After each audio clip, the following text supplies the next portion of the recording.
Hoje vou estar dando continuidade à minha mensagem de ontem. Ontem comecei falando a vocês sobre a experiência que você tem que ter quando você estiver passando pelo vale da sombra da morte, quando você estiver em dificuldade. Como é que eu faço para passar pela dificuldade e receber ainda as bênçãos e entender algumas coisas que estão acontecendo em sua vida? Como é que você vai fazer para isso acontecer?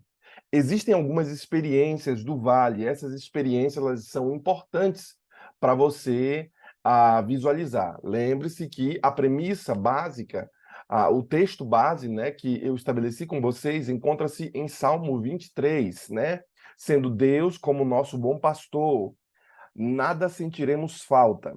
Em verdes pastos me faz repousar e me leva para as águas tranquilas, e guia-me pela vereda da justiça, pela paz. Restaura-me o vigor e conduz-me nos caminhos da justiça, por amor do seu nome. Ainda que eu ande pelo vale da sombra e da morte, não temerei mal algum, porque tu estás comigo, a tua vara e o teu cajado me consolam e me protegem. Tu prepara-me uma mesa na presença dos meus inimigos, unge minha cabeça com óleo, e o meu cálice transborda. A felicidade e a misericórdia certamente me acompanharão todos os dias de minha vida, e habitarei na casa do Senhor para sempre.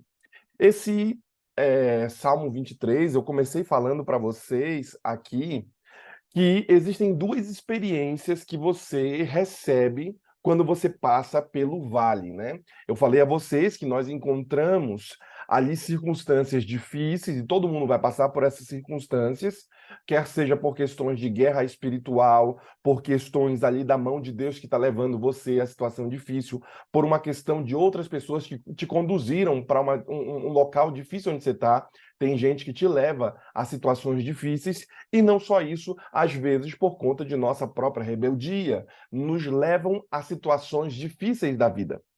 Também falei a vocês que todo vale é uma passagem e não é um destino. Ou seja, você só está passando por essa dificuldade, mas não é do interesse de Deus, não é do interesse, nem deve ser do seu interesse, viver e permanecer. Por quê? Porque o vale que o autor declara de Salmo 23 é uma passagem. Então as lutas virão, mas elas também vão embora.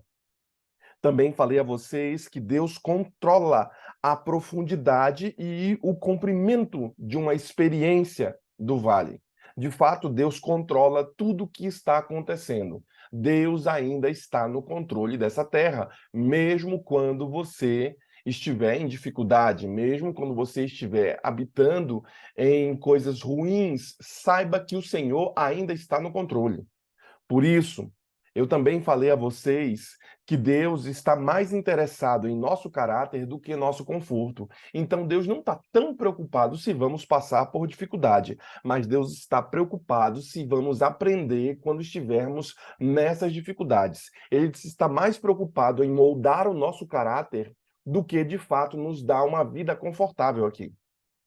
Então, não tenha ali a pretensão de viver essa vida sem passar por dificuldade, porque o próprio Deus não está tão preocupado com isso.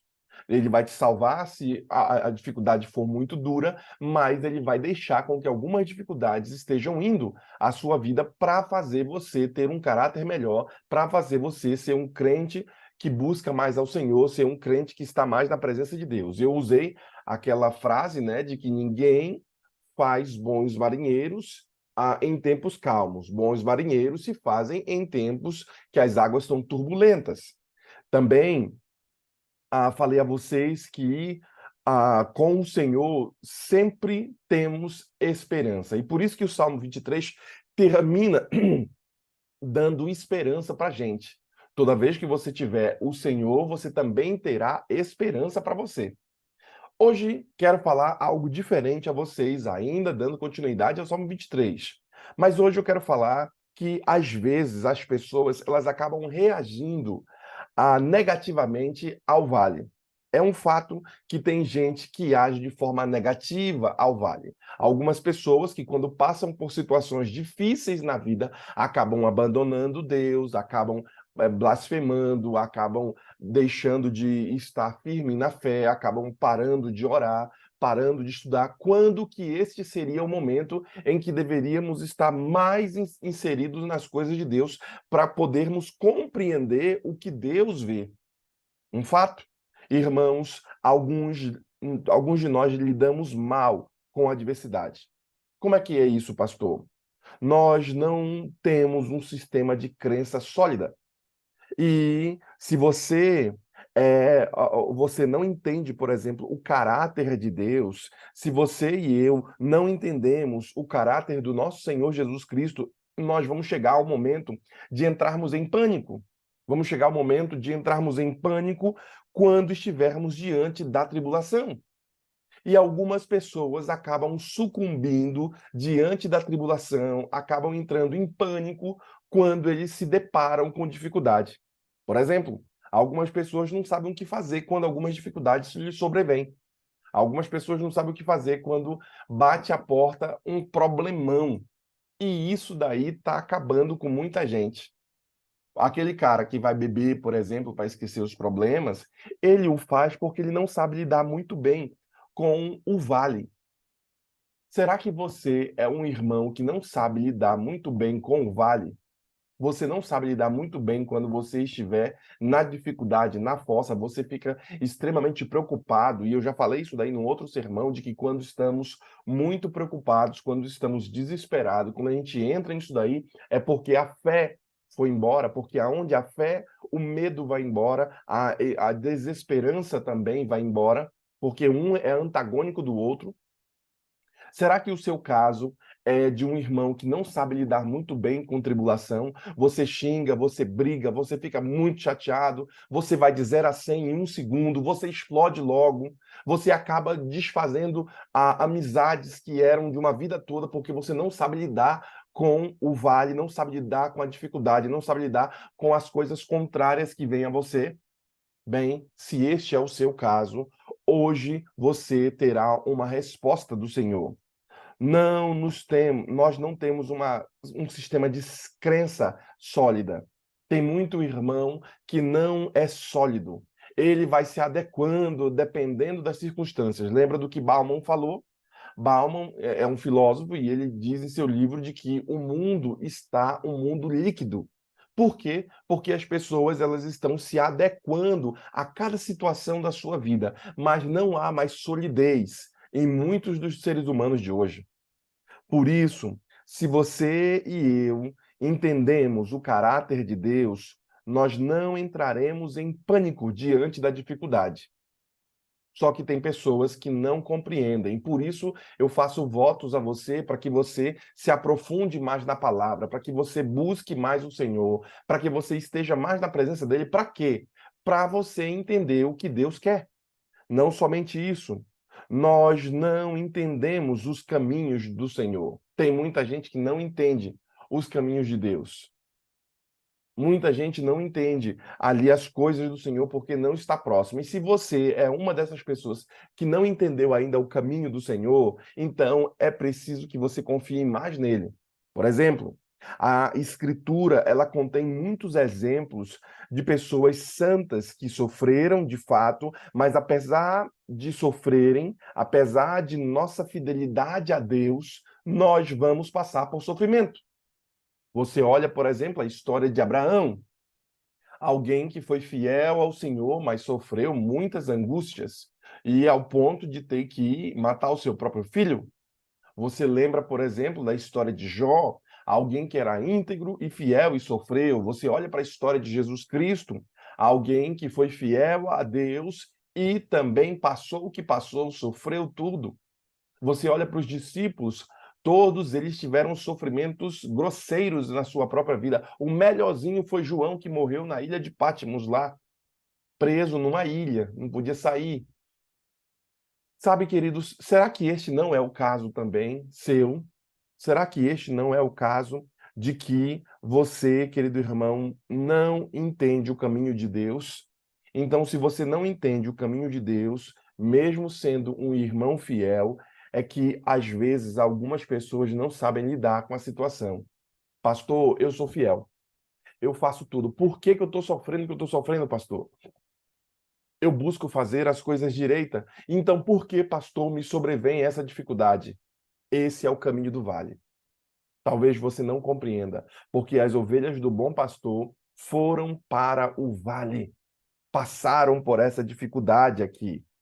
Eu também vou mais além, falando a vocês de que nossa fé ela é baseada na emoção, ao invés de ser baseada na palavra de Deus. Quem lida mal com essas adversidades é porque tem uma fé baseada mais na emoção do que uma fé baseada nas coisas de Deus. É um fato de que muitas pessoas são espiritualistas e não espirituais. Muitas pessoas são meio místicas. Tem irmão na igreja que é meio místico. Olha, vai acontecer assim e tal. E o irmão, ele é mais emocional do que, de fato, um irmão baseado na palavra de Deus. E isso é um problema para o irmão que é emocional, porque ele, às vezes, só percebe Deus falando com ele se for através de milagres, se for através de coisas miraculosas, se for através do poder, e com Cristo é vencer ou vencer, e ele quer nesse negócio fazer isso. Só que não é assim na Bíblia. Ele se afasta do texto bíblico e vai mais para as coisas emocionais. Ele olha para Deus como algo místico, algo miraculoso que vai acontecer e eu não sei como, mas Deus está fazendo. E não é assim, por quê? Porque mesmo sendo ovelha do bom pastor, vai passar pelo vale da sombra e da morte. Mesmo sendo ovelha de Deus, vai passar por tribulação. E é um fato. A Escritura, ela contém, de fato, muitos exemplos de pessoas que foram santas, que estiveram na presença do Senhor, mas que passaram por tribulação. Mas essas mesmas pessoas tiveram a sua fé baseada não nas emoções, mas tiveram a fé baseada na palavra de Deus. Então, quando eu olho para a palavra de Deus, eu vejo gente boa sofrendo. Então, por que você não quer sofrer? Então, por que você não quer passar pela tribulação? Então, por que você não quer passar pelo vale da sombra da morte? Eu penso, querido, que você talvez seja mais místico do que bíblico. Porque pela Bíblia, quem é crente vai passar por tribulação? Sim. E eu não quero que você corra da tribulação. Sabendo disso, não conhecemos, irmãos, a promessa de Deus. Tem muita gente que não conhece a promessa de Deus. Tem muita gente que desconhece as coisas do Senhor e as garantias encontradas ali nas Escrituras podem te ajudar a atravessar as provas. Será que o seu problema e por que você está chorando demais e sofrendo demais? Porque você desconhece a palavra de Deus, você desconhece as coisas do Senhor, você desconhece as promessas de Deus? Porque o irmão que não lê a Bíblia, o irmão que não estuda a palavra, ele vai mais ficar de forma mística do que de forma bíblica. O que tem desses irmãos que estão sempre cantando ali, ouvindo algumas canções e tudo para encontrar solução para os seus problemas, quando os mesmos não vão à fonte da solução, que é a palavra de Deus. E eles esperam que, em meio à canção, eles possam ali encontrar um pouco de verdade para si. Eu proponho hoje a você, e eu não tenho problema nenhum do irmão que canta, do irmão que ouve as canções, está tudo certo isso, irmão. Mas não pode ser substitutivo. Ou seja, por mais que na loja de conveniências do posto de gasolina tenha comida, por mais que você encontre coisas para se alimentar e para beber numa loja de conveniência, mas você não deve educar a sua família com base nas comidas que você compra nesse lugar. Você tem que ir à fonte do local que vende comida de qualidade. Você vai ao supermarket aí, você vai ao supermercado. Lá você vai ter uma comida com maior qualidade. Então perceba, irmão, que encontrar a palavra de Deus nos sermões que estou pregando, nas canções que são feitas, numa boa conversa de amizade com conselhos, num bom filme cristão, tudo isso tem seu lugar, mas não deve ser a sua fonte de fé. Sua fonte de fé deve ser estabelecida na palavra de Deus. Por isso, muitos dos irmãos que não leem a palavra de Deus, que não estudam a palavra de Deus, eles não conhecem as promessas de Deus. E por isso que quando eles estão passando pelo vale, eles entram em bancarrota e ficam desesperados. Por quê? Porque eles estabelecem a sua vida com base nessas comidas, nessas coisas espirituais que existem ao redor, mas nunca num compromisso sério de estudar a palavra do Senhor. E isso é um problema para muito crente, porque tem muito crente que é raso. Eu também vou mais além, dizendo a vocês que as garantias encontradas nas Escrituras, elas podem te ajudar. Tem garantia para você, querido irmão, quando você se encontra com Deus através da palavra, das Escrituras. Há uma garantia a você. E você pode receber, as Escrituras podem te ajudar a atravessar a sua prova, a sua tribulação. A Escritura tem esse poder de te ajudar através dessas promessas. Promessas de Deus de que Ele nunca te abandonará, promessa de Deus de que sempre estará ao seu lado, promessa de Deus de que, como o próprio salmista diz, mesmo que você passe pelo vale da sombra da morte, não tememos mal nenhum. Promessas aqui de Deus na Bíblia. De fato, existem versículos bíblicos que mostram para a gente algumas dessas promessas que Deus tem para a gente. Veja algumas das que eu vou citar aqui a vocês. Não temas, porque eu sou contigo. Não te assombres, porque eu sou teu Deus. Eu te fortaleço e te ajudo e te sustento com a destra fiel da minha justiça. Isaías 41, versículo 10, né? O 8, 9 e 10 eu sempre gosto de ler.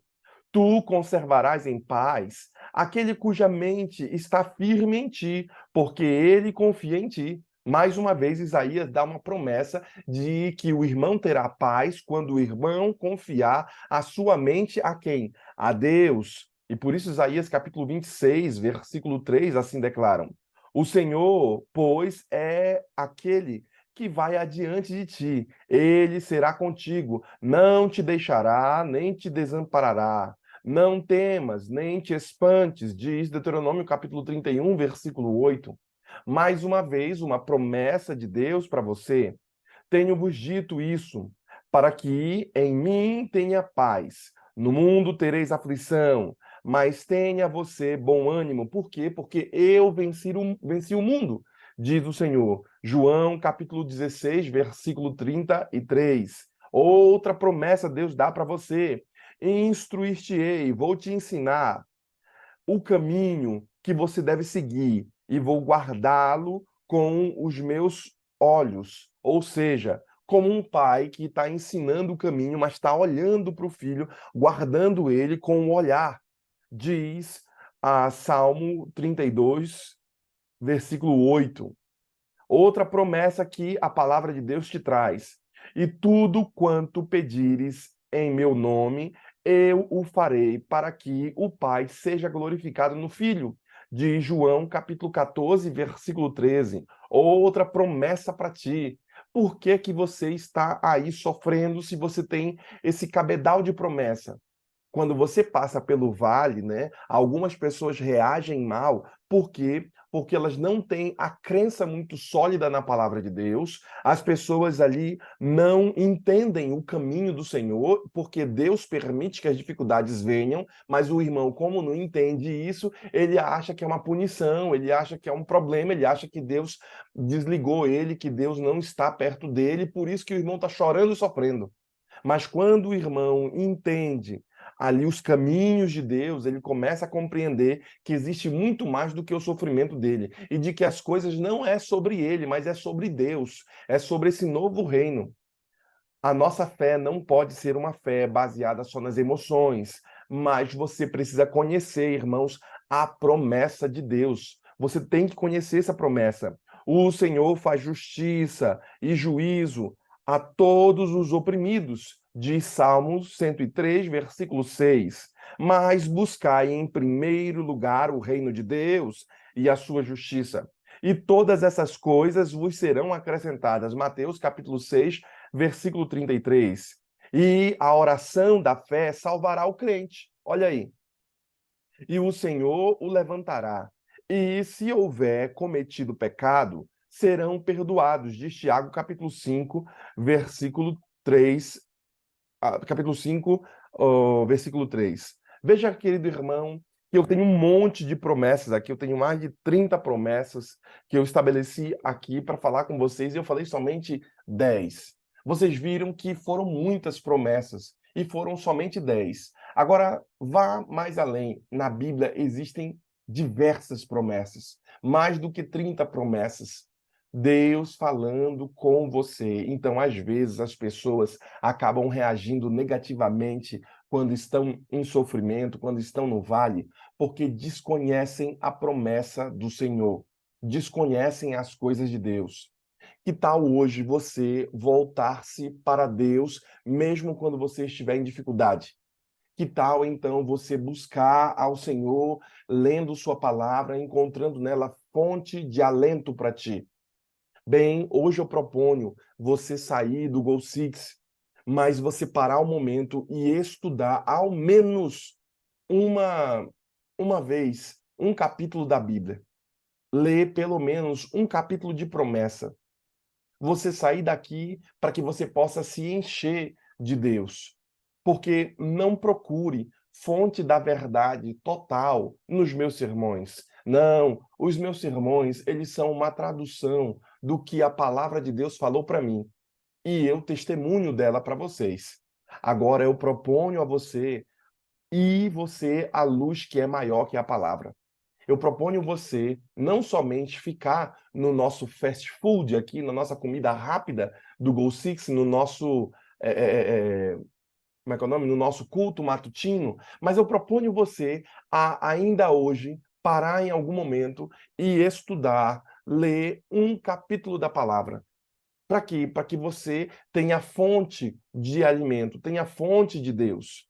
Veja que a nossa igreja ela tem um programa chamado a Busca pela Palavra, se não falar a memória, esqueci agora o nome do programa da igreja.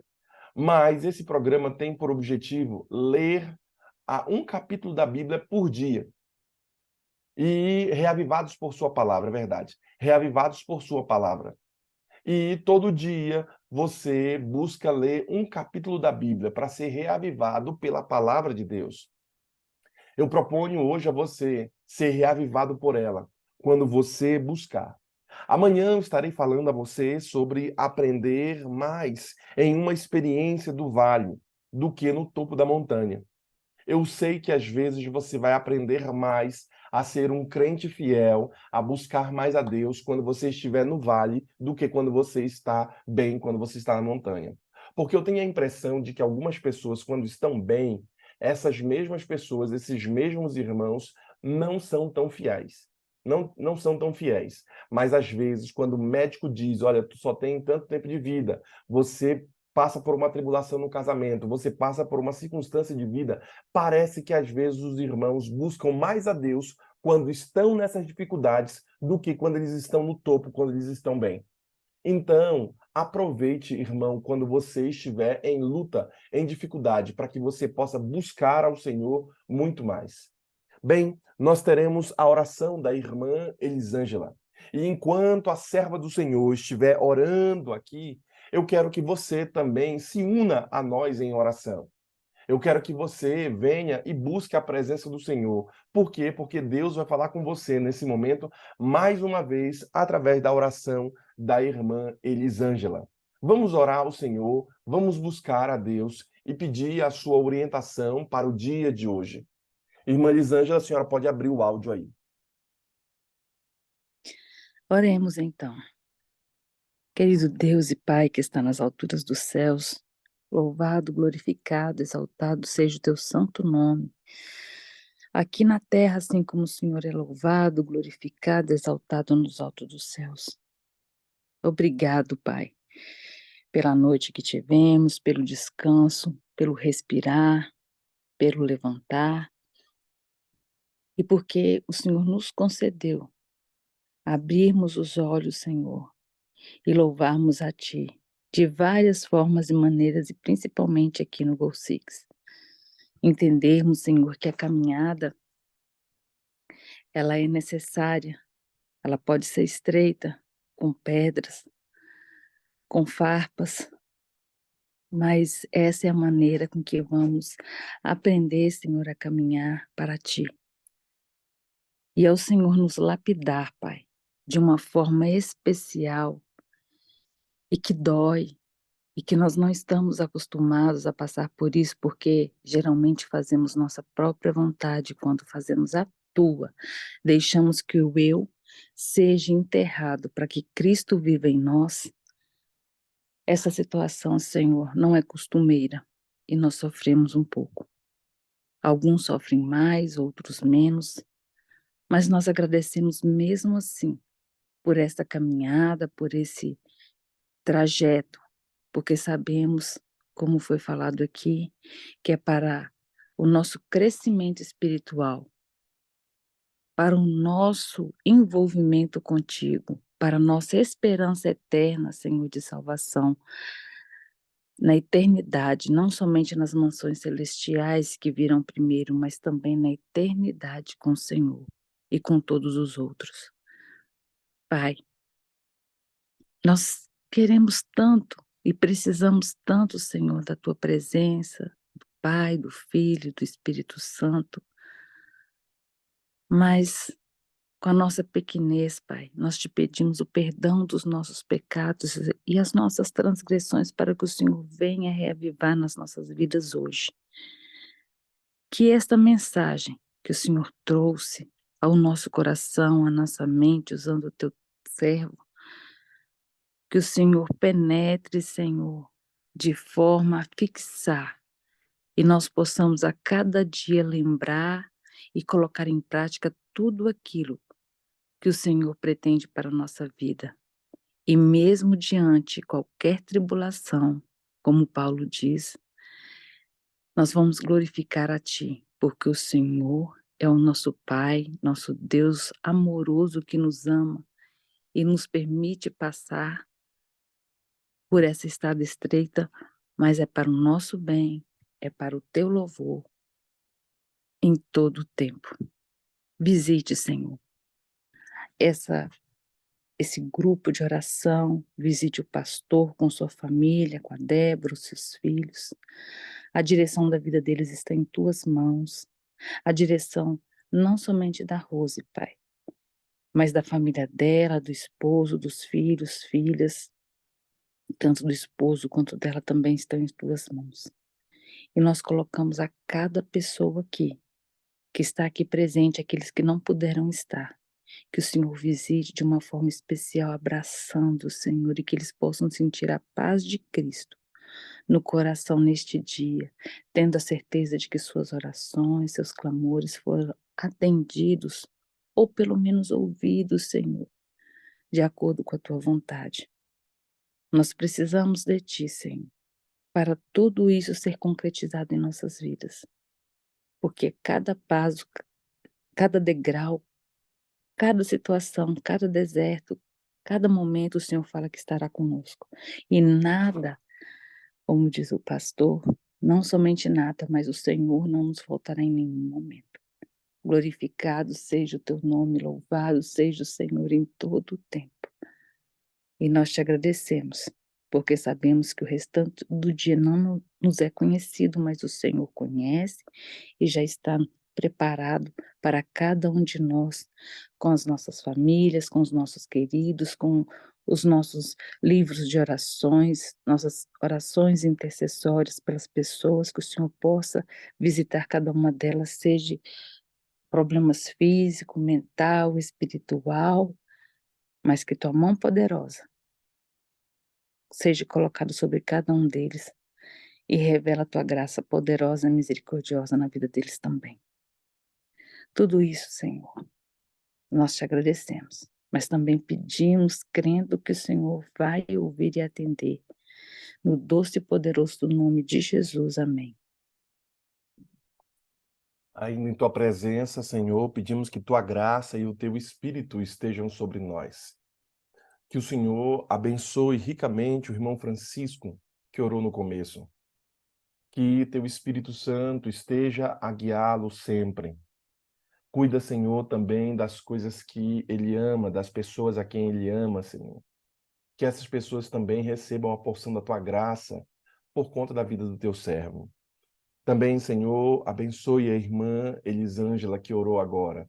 Que o Senhor também esteja com ela, com suas lutas e tribulações, e que teu Espírito Santo esteja a guiá-la sempre, Senhor.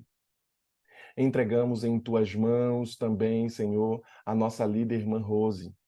Que teu Santo Espírito esteja com ela, Senhor, a guiá-la em todo o ambiente de sua vida. Agora, Senhor, pedimos a Ti que olhe com carinho para o nosso Gol Six, Senhor, para os irmãos que aqui estão. Eles têm suas lutas, suas dificuldades, passam suas tribulações, e por isso pedimos a Ti, Senhor Jesus, que ouça o clamor de muitos deles, Senhor. Ouça agora, Senhor, as petições desses irmãos. Alguns pedem pelos filhos, outros pedem pelas questões financeiras, outros pedem, Senhor, por questões ali do trabalho, da família, da saúde. Queremos, Senhor, que o Senhor ouça com carinho o clamor desses teus filhos. E seja feita, Senhor, a tua vontade. Entregamos nossa vida em tuas mãos e pedimos que tua graça esteja sobre nós. Oramos em nome de Jesus. Amém, Senhor. Amém. Amém. Amém, pastor.